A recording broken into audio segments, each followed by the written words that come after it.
marché de l'esprit. Bonsoir et bienvenue, c'est Pendant le 20h. Entre ces murs, 10 000 ans d'histoire de la Corse.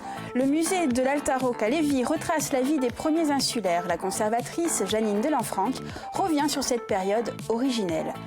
Marie-Ange Filippi, elle nous fera faire un bond en avant artistique avec le livre Diogo d'Arte aux éditions Samarchiel et ce sera notre focus. Bonsoir Marie-Ange. Bonsoir. Janine Delanfranc, bonsoir. Bonsoir. Et merci d'avoir accepté notre invitation. Alors vous êtes, je le disais, conservatrice du musée de l'Altaroc à Lévis. Alors musée où se retrouvent et se croisent histoire, ethnographie, archéologie. Depuis alors vous allez m'aider, mésolithique, vers 8500 avant notre ère, jusqu'au Moyen-Âge, c'est bien ça? C'est ça. Le décor est planté. C'est ça, donc c'est à peu près 10 000 ans. Il y a 10 000 ans, donc le parcours que l'on propose, c'est une présentation de la vie quotidienne des populations qui se sont installées en Altaroc, depuis le Mésolithique, vous l'avez dit, donc il y a 10 000 ans, jusqu'au Moyen-Âge. On ferme notre parcours avec le Christ en ivoire, donc on s'arrête au fin 15e, début 16e siècle. Alors comment avez-vous arrêté cette période pour le musée? Alors, les champs de compétences du musée, chaque musée a des domaines de compétences. Et lorsque le musée de l'Altaroc a été reconnu musée de France, aujourd'hui on dit labellisé, puisque nous sommes un musée labellisé, trois domaines ont été retenus, l'archéologie et l'histoire, qui sont liés, et l'ethnographie, je vous expliquerai pourquoi. Donc l'archéologie, pourquoi? C'est parce que le musée a été créé à la suite des campagnes de fouilles qui ont eu lieu en Altaroc, dont la première était celle de Coucouroute, qui a généré un certain nombre de matériel. Donc à un moment donné, il fallait présenter, conserver, exposer. Je crois qu'il y a eu 200 campagnes, c'est ça ou... L'année 63, année de la découverte, 64, une petite interruption, et puis la reprise des fouilles par François Delanfranc, qui pendant à peu près de 15 ans en fait. Les 200 sites ont été prospectés, c'est ça? Ça, c'est les sites de l'Altaroc, voilà. Donc les musées sont labellisés et reconnus par l'État, étaient reconnus par l'État en fonction de critères précis qui étaient la qualité, l'originalité, et puis voilà. Donc l'originalité de notre micro-région, c'est qu'à partir des travaux de François Delanfranc, conduits en Altaroc, ont été définies toutes les cultures préhistoriques insulaires que l'on connaît aujourd'hui, puisque c'était un travail pionnier. N'oublions pas que nous étions dans la fin des années 60, début des années 70, avec les nouvelles méthodes de fouilles, les méthodes Leroy-Gourhan. Donc tout a évolué et le cadre chronologique a été défini à partir de ces collections. Donc en fait, le domaine de l'archéologie est un domaine pour le musée qui paraissait évident et naturel, et l'histoire, puisque quand on touche au Moyen-Âge, on est toujours dans l'archéologie, c'est vrai, mais on rentre dans le domaine de l'histoire. D'ailleurs, on y rentre bien plus tôt, on y rentre à partir de l'âge du fer. Quand les populations historiques s'installent sur la côte orientale, même si l'intérieur de l'île est toujours dans la proto-histoire et n'a pas encore l'écriture, sur la côte, on a déjà des populations historiques qui connaissent l'écriture. Donc ça, c'est les domaines principaux. Et on y a ajouté une dimension ethnographique, puisqu'à l'époque où le musée était départementalisé et reconnu, c'était le mot à la mode. Aujourd'hui, on dirait plutôt anthropologie. Pourquoi? Parce qu'on a voulu faire de la paléo-ethnographie. C'est-à-dire que l'originalité du musée de l'Altaroc à Lévis, c'est de présenter la vie des populations en recontextualisant, en essayant de faire en sorte que les gens aient une lecture aisée, sans qu'on ait besoin de faire d'énormes textes ou de gros développements. Il faut que ce soit accessible, appréhendé, voilà, en un seul coup d'œil. Alors, par exemple, on a 3 niveaux de lecture pour nos collections. On a l'objet archéologique, on a la reconstitution qui est proposée, et ensuite on a une 3e lecture qui est une illustration faite par des artistes insulaires qui montre le geste. Donc en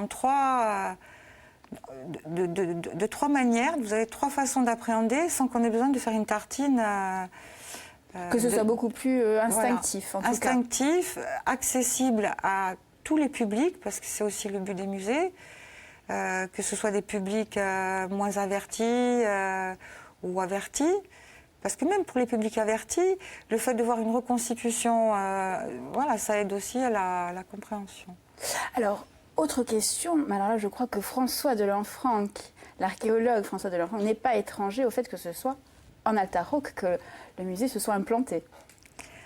Alors, il est natif de l'Alta-Rocque. Il a fouillé en Alta-Rocque. Donc, le lieu d'étude au moment des campagnes de fouilles, c'était évidemment Lévis. Donc, à l'origine, si vous voulez, dans les années 60, c'était des dépôts de fouilles ouverts au public. C'était la politique d'André Malraux, donc c'était les lois Malraux. Chaque archéologue devait mettre à disposition l'ensemble des collections découvertes dans des dépôts de fouilles. Puis après, on est rentré dans l'ère des musées. Donc le petit dépôt de fouilles est devenu un musée qui est aujourd'hui un musée labellisé.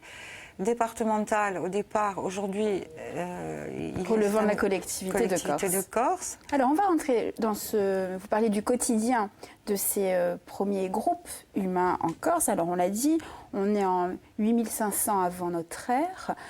Il y a 10 000 ans. Voilà, il y a 10 000 ans. D'où viennent-ils? Alors, d'où viennent-ils? Qu'est-ce qu'on sait, ça? D'abord, on a très peu de sites mésolithiques. On en a 8-9, voilà, en Corse. Une concentration de sites dans le nord de la Corse, dans la région du Cap aussi. Dans le sud, à Bonifacio, voilà. Dans l'intérieur de l'île, donc en Alta-Rocque, avec le site de Coratiag. Et puis, plus récemment, donc on a des découvertes qui ont été faites du côté de Monacci, le site de Cagny-Jaune, et Campus Stefano, pas loin de Filitouse. Voilà, donc on a peu de sites, et on a deux entrées potentielles, qui sont par le nord de la Corse, l'entrée via le continent italien, puisqu'il ne faut pas oublier qu'il y a 10 000 ans, le niveau de la mer était un peu plus bas, donc avec le pont de l'île d'Elbe, ça peut le faire. Et puis une entrée par le sud, qui peut être l'entrée par la Sardaigne.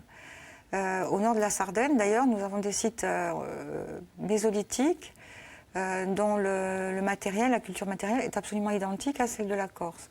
Donc il y a forcément... Alors après, on n'a pas de texte écrit, on n'a pas trouvé de restes d'embarcation. Peut-être que tout le mésolithique et peut-être le paléolithique, s'il existe, est sous la mer. Donc tout n'a pas encore été mis au jour. Il y a beaucoup encore à dire et à faire. Alors vous parlez de Bonifacio, on ne peut pas ne pas parler de la dame de Bonifacio qui est exposée au musée de Lévis. Oui. Alors que sait-on sur cette dame? Alors cette dame a été trouvée dans l'abri d'Araguine à Seine ou à Bonifacio. Elle était handicapée. Et à travers l'étude de sa pathologie, on a pu, parce qu'elle était très très handicapée, elle vivait accroupie, avait des difficultés à manger, elle a vécu longtemps dans cet état, donc on a une idée de la manière dont les groupes humains portaient assistance à des personnes un peu plus âgées, voilà, et ne les abandonnaient pas. Voilà. Donc déjà ça c'est un premier... Ensuite, elle est assez émouvante puisqu'on a toute une histoire à raconter en la regardant. Bon, au-delà de sa pathologie, les marques qu'elle porte sur la tête qui indiquent qu'elle devait porter de lourdes charges avant d'être handicapée. Voilà. Et puis après, on l'intègre aussi dans un contexte qu'on peut bien reconstituer à l'aide des autres objets et documents qui ont été trouvés. Bon, c'est des gens qui vivaient... de piégeage, de cueillette, de collecte, qui fabriquaient des outils avec les matériaux qu'ils trouvaient sur place. Donc il n'y avait pas de... Ceux qui sont venus dans l'île se sont adaptés à l'environnement et ont vécu comme ça. Donc c'est assez intéressant de restituer cette tranche de vie. Et il y a des vagues successives, j'ai presque envie de dire de migrants, qui arrivent. Oui, après les mésolithiques, donc c'est les néolithiques qui arrivent avec des connaissances nouvelles, donc l'art de fabriquer la céramique, qui sont agriculteurs, éleveurs, voilà, bons artisans. Et puis on a continué comme ça tout au long de notre histoire. Bien sûr. J'ai une petite question. Est-ce qu'il y a des différences notables entre d'autres régions de France sur la manière de vivre entre la Corse et d'autres régions françaises? Tout dépend de la période. Alors pour les mésolithiques, tous les populations mésolithiques de Méditerranée et des îles ont le même style de vie. C'est-à-dire qu'ils arrivent dans les îles et ils utilisent l'environnement sans apporter... voilà. Alors après, concernant les populations néolithiques dont on parlait, donc qui sont d'autres vagues de population, elles vont arriver par deux voies, la voie méditerranéenne, qui va toucher la Corse un peu plus tard que les autres îles, et puis la voie nordique, mais qui va donner des cultures différentes. Par exemple, dans le nord de la France continentale, c'est un néolithique qui est complètement différent du nôtre. Nous, le nôtre est similaire à celui qu'on a en Italie, avec le courant cardial, le courant poinçonné. Voilà. Après, il y a des variantes tout au long des époques. Forcément. Oui. Et il y aura peu après les Corsi, K-O-R-S-I, les populations de l'intérieur. Alors ça, c'est l'appellation qui a été choisie par François de Lanfranc et qui s'est imposée pour les différencier des populations historiques qui sont installées sur la côte. Donc celle-ci arrive avec l'écriture, alors que nous, dans l'intérieur, on est toujours dans un mode de vie proto-historique. On continue à modeler la céramique à la main, avec des décors peignés, alors que sur la côte, par exemple, les populations connaissent le tour. Donc pour différencier ces deux, et puis, ce sont les indigènes de l'intérieur, hein, qui ont une culture particulière, qui vont copier les modèles étrusques au niveau de leur parure, voilà, qui vont s'en inspirer, tout en n'étant pas encore dans l'histoire, l'histoire avec un H majuscule. Alors justement, on y arrive dans l'histoire. Le voyage dans le temps s'achève donc au XVIe siècle avec l'Alta-Roque, terre des seigneurs. Alors c'est une toute autre histoire. Toute autre histoire. Mais nous, on est rentré, les populations de l'intérieur rentrent dans l'histoire avec la conquête romaine. À ce moment-là, le Corse va se romaniser, donc on va perdre notre langue, voilà, qui va s'italianiser. Donc là, c'est déjà une entrée peut-être un peu brutale dans l'histoire. Et après, elle se poursuit au Moyen-Âge avec toutes les différentes invasions. Et l'Alta-Roque est une terre de résistance, hein, puisqu'il y avait des seigneurs, leur château, le château de Capoue, là, par exemple, qui défendaient leur territoire et qui ont essayé de se maintenir. Mais bon, en général, elle était plus forte. Que reste-t-il aujourd'hui des rituels, des savoir-faire de l'époque ? Qu'est-ce qui a perduré jusqu'à nos jours ? Au niveau artisanal, alors on essaye justement au musée de mettre en avant, de créer des passerelles entre l'archéologie et l'art, pour montrer qu'à partir des matériaux qu'utilisaient les préhistoriques, donc la terre, le bois, le métal, le végétal, le minéral, les techniques continuent, donc sont les mêmes. On a un artisan qui s'appelle Pierre Poitvin, par exemple, qui a essayé de travailler à partir des techniques préhistoriques et de proposer des créations qui sont modelées à la main ou faites au colombin, comme ça se faisait autrefois. Évidemment, en apportant la touche esthétique, artistique, plus moderne, contemporaine. Oui, l'idée est vraiment de mêler les artistes et les œuvres contemporaines au savoir-faire, au patrimoine, en tout cas multiséculaire.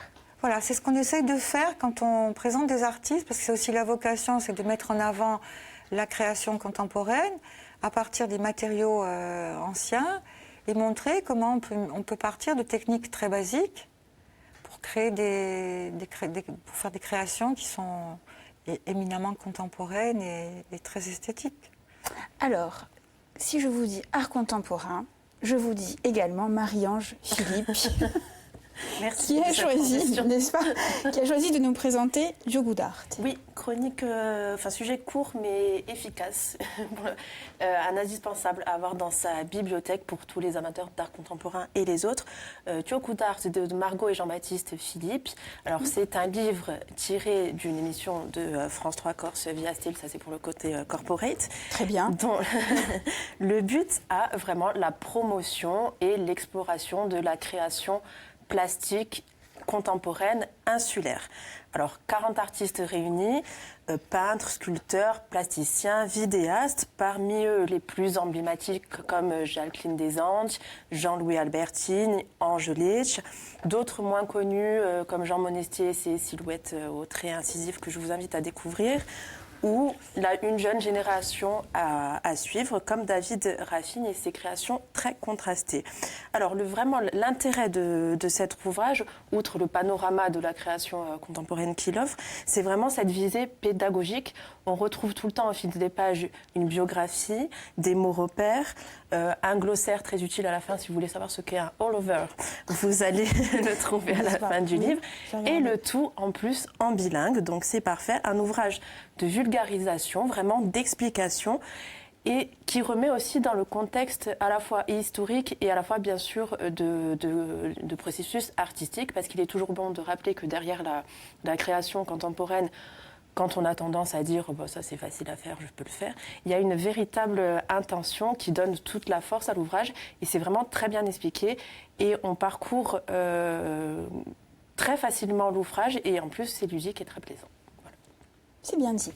Jenny, vous connaissiez cet ouvrage? Non, pas du tout. Je découvrirai avec plaisir, oui. Est-ce que la pédagogie reste la clé pour appréhender l'art et l'histoire? Moi, je crois, oui. D'abord, la pédagogie, comme disait Jacques Fausine, c'est l'art de la répétition. Donc, il ne faut pas hésiter à chaque fois à revenir.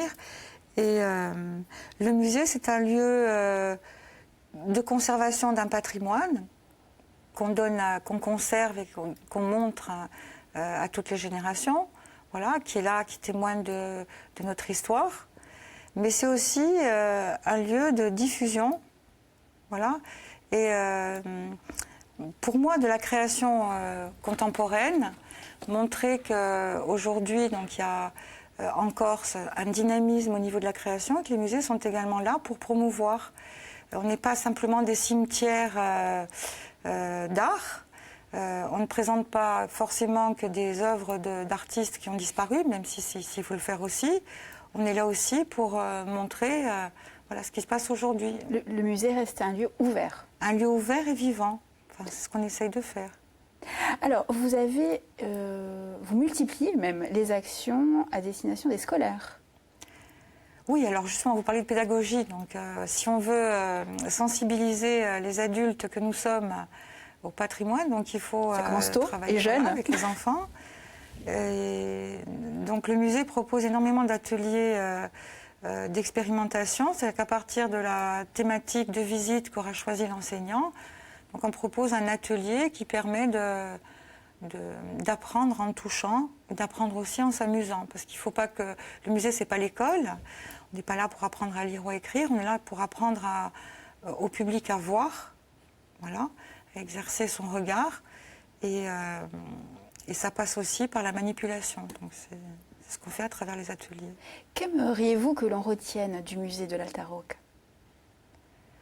Que c'est un lieu qui surprend au cœur du monde rural, voilà, c'est une belle réalisation, et que chaque visiteur qui rentre en sorte avec un petit enseignement, en se disant finalement on a une belle histoire, riche.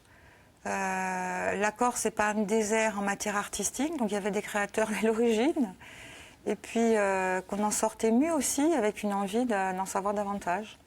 Alors, en Corse, il y a toujours une autre dimension quand on parle d'accès à la culture. Elle est à la fois géographique et aussi sociologique. Alors, comment fait-on venir toute l'année des visiteurs à Lévis? Alors c'est un pari, hein, c'est même un beau challenge. Voilà. Le musée étant ouvert du 1er janvier au 31 décembre, donc il faut toute l'année essayer de proposer une offre culturelle variée, diversifiée, et chaque année proposer des choses sans se copier. C'est-à-dire qu'il faut à chaque fois essayer d'être dans une dynamique pour permettre aux gens justement de découvrir un petit peu tout, de l'histoire, de l'ethno, de l'art.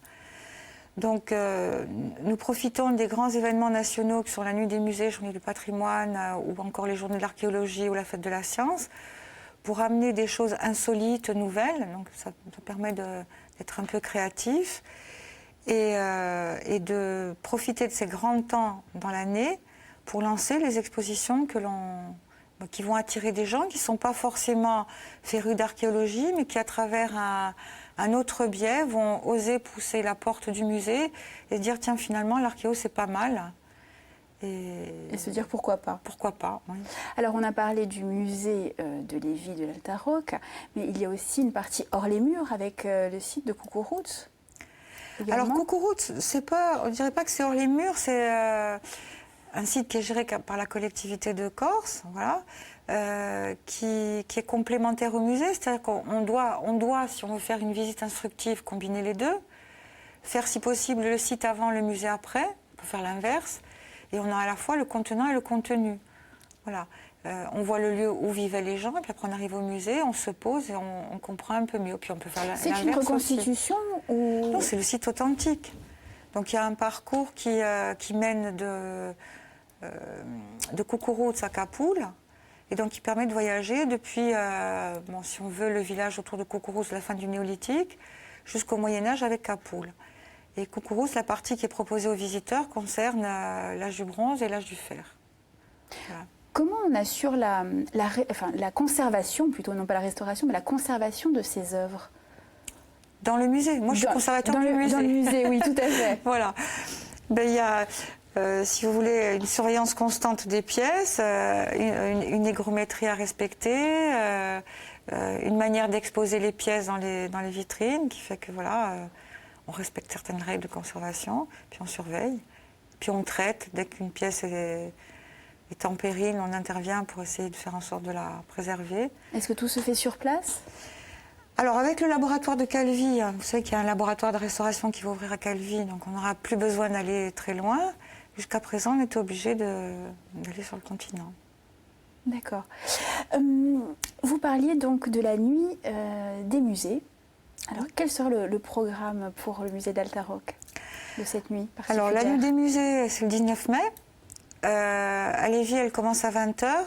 Nous allons présenter l'exposition qui sera l'exposition de la saison, qui s'appelle Les animaux en voie d'apparition. Ah, ça change. Donc cette année au musée de Lévis, on a pris le parti de prendre le contre-pied de ce qui se fait habituellement. En général, les musées présentent les espèces disparues ou les espèces en voie de disparition. Nous avons voulu proposer, à travers le travail de 2 plasticiens, les animaux en voie d'apparition. Voilà, pour essayer de faire rêver un peu les gens, les faire réfléchir, les sensibiliser aussi à la disparition des espèces qui est due à notre comportement parfois pas très citoyen. Et puis pendant la nuit des musées, nous proposerons aussi un spectacle original qui combine danse, musique et conte avec la compagnie Vialogne et Francette Orson qui s'appelle Indelort. Voilà, en nocturne pour la convivialité. Il ne faut pas oublier que la nuit des musées, c'est un moment où on propose au musée quelque chose d'insolite, d'inédit, d'original pour que les gens poussent la porte et viennent découvrir un musée la nuit. Alors vous parlez des animaux en voie d'apparition. Vous avez, qu'est-ce que c'est un animal disparu? Alors on a rêvé en se disant aujourd'hui, voilà, la science évolue, elle évolue très très vite. Pourquoi ne pas demain avoir des combinaisons d'espèces un peu particulières, hybrides, voilà. Et donc c'est un voyage proposé aux visiteurs donc pour le faire rêver, se questionner, qui est doublé de textes à lire. Voilà, c'est très ludique, hein. C'est juste un petit clin d'œil. Et ça ouvre l'imagination. Et ça ouvre l'imagination. Et puis cette exposition sera complétée par d'autres expositions dans l'année, dont une purement archéologique qui sera présentée pour les Journées de l'archéologie, qui est un hommage à Geneviève Moracchini-Mazel, et qui s'appellera donc Geneviève Moracchini-Mazel, une pionnière de l'archéologie insulaire. Alors Janine Delanfranc, il nous reste quelques minutes pour que vous répondiez à notre interview, une nuit au musée. Alors, votre musée de référence? Moi, le Louvre. Le Louvre? Oui. Très bien. Une œuvre de référence? Qu'est-ce que je pourrais bien dire? Une œuvre contemporaine? Allez-y. J'en ai pas qui me viennent comme ça. Ou un artiste? Un artiste. Moi, j'aime beaucoup Mario Sepulcre, voilà. Qui est exposé. Qui est exposé au musée. D'ailleurs. Et Isabelle Istria-Marté, lui aussi, qui est une artiste que j'adore, qui est une créatrice qui touche à tout, la peinture, Que nous avons reçu également voilà. sur le plateau, vous voyez. Votre première exposition organisée? Dans le musée? Oui. C'était une exposition qui présentait les fouilles de Coucouroute et qui faisait un état des lieux. Donc moi j'ai été nommée en 83, ça devait être en 85, après la rénovation de l'ancien musée. Voilà. Et la découverte qu'on n'espère plus, qu'on espère toujours? Elle est à venir, elle n'est pas encore faite. Vous n'avez pas une idée un peu plus précise? Ah, moi, ce que j'aimerais beaucoup, c'est des restes de traces de civilisation paléolithique sous la mer, près du Cap, par exemple. Ça, ce serait bien. Ah, ce serait bien, oui. Très bien.